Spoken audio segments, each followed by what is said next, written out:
Bienvenidos, queridos pensadores, me presento, yo, Carlos Amador, hoy les vengo a hablar de una pregunta que intrigó a millones de personas por muchos años y con sus respuestas mostrando parte de la visión de la ética de las personas. Hoy vengo a hablar y reflexionar con mi propio pensamiento crítico sobre una pregunta hecha por el filósofo Michel Onfray. Esa pregunta es, ¿creéis útil juzgar a nazis casi centenarios? Que podremos encontrar en la página 198 de su libro, Antimanual de Filosofía. Para hablar de este tema tenemos que tener en claro qué es el nazismo. El nazismo es el movimiento político alemán donde se demostró el poder absoluto de Alemania, mostrando su superioridad con unas ideologías nacionalistas, racistas, en parte con fanatismo religioso y dominador. Algo similar al fascismo de Benito Mussolini, con un movimiento totalitario, antidemocrático y ultranacionalista, tratando de mostrar con esto su poder frente a los otros países europeos por parte del dictador Adolf Hitler. Ya teniendo conocimiento sobre el nazismo, podemos hablar de sus integrantes, los nazis, en este caso su mayoría hombres que participaban en la guerra. Quiero hacer énfasis en esa palabra hombres, ya que en su momento los soldados y generales dejaban su humanidad de lado y ya no eran más que carne de cañón, asesinos y esclavistas, por el hecho de pensar que estaban en lo correcto y que sus decisiones eran las adecuadas para un futuro mejor. Una idea un poco retorcida, ¿no?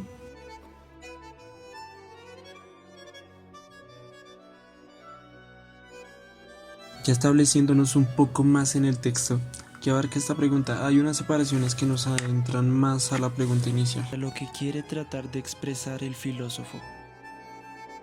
Hay tres separaciones. La primera separación es la pregunta inicial. La segunda dice juzgar, perdonar, olvidar. Y la última separación tiene como nombre por la memoria. A continuación, en orden, voy a hablar sobre cada una de ellas. Inicialmente vemos cómo se hace mención de tres grupos con un diferente pensamiento hacia esta pregunta, como que es factible querer una respuesta equitativa para todos los afectados por dicho grupo. También están los que creen que es momento de olvidar y seguir adelante con los problemas actuales.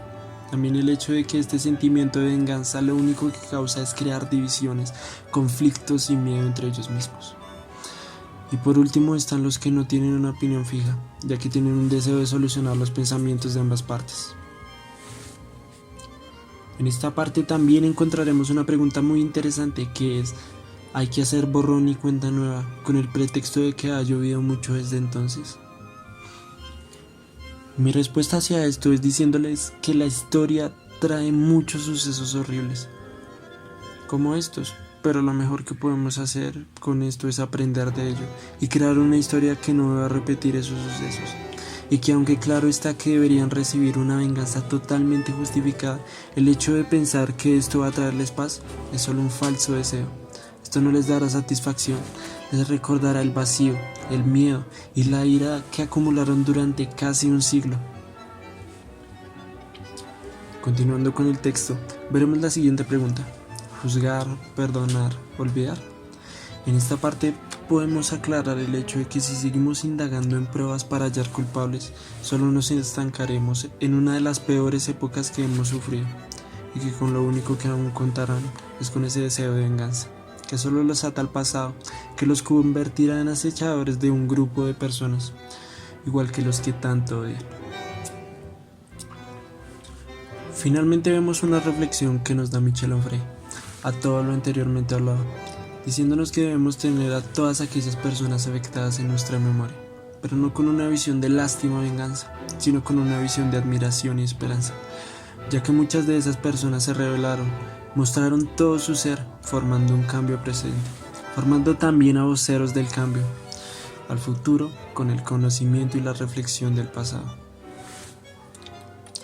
Con esto nos dan la idea de recordar tres cosas: recordar, mejorar y tener esperanza.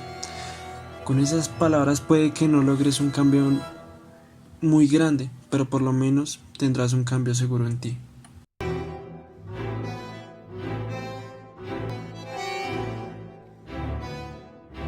Ya tratando de expandirnos un poco más con este tema, podemos ver personas, lugares y grupos como periodistas y políticos que hacen tanto dar un honor a aquellas personas que sufrieron una de las mayores injusticias de la humanidad, como lo son los políticos o lugares que tanto consciente como inconscientemente actúan como los nazis y usan este régimen como un momento que debe guardarse en una vitrina, y no metafóricamente hablando.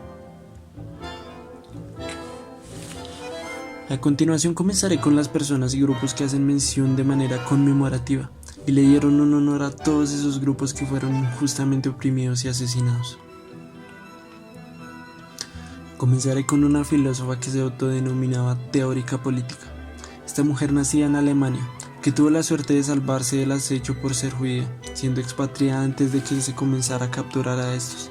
Esta mujer es Hannah Arendt, una filósofa que abarcaba el pluralismo en el ámbito político y social, con obras que mostraban sus opiniones, experiencias y las situaciones que se veían en su país de origen, haciendo mención a momentos históricos y políticos que reflejaban lo dañado que estaba su país y la pena que vivieron todos aquellos grupos marginados. Otro ejemplo más general sería el caso de todas aquellas personas que se disponen a organizar marchas para dar una conmemoración a todas aquellas víctimas del Holocausto. Y ya finalizando, tenemos uno de los lugares más emblemáticos que recuerda a los afectados por el Holocausto. Este lugar es el Museo Yad Vashem, que tiene diversos puntos que conmemoran a estas personas oprimidas, para que aún las tengamos en nuestro corazón, con un lugar emblemático.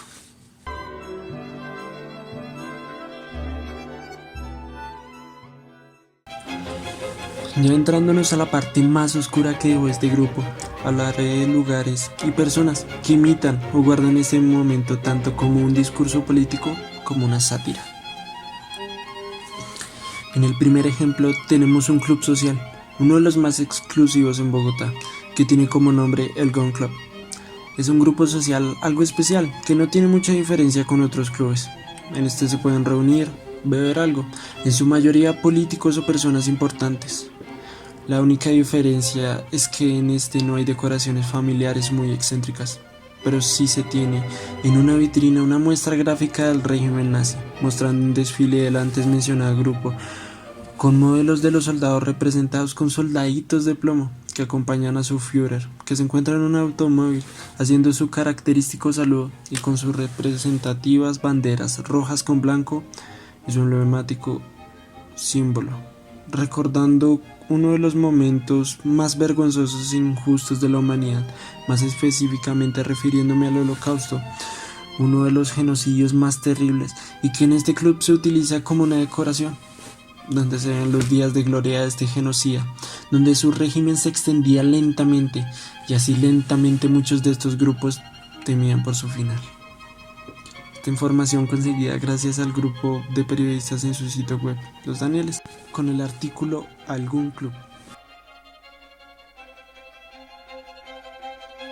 Por otro lado, hablaremos de personas más exactos políticos, en este caso Álvaro Uribe Vélez, donde encontraremos en sus hilos de Twitter un título algo interesante que se titula Revolución Molecular.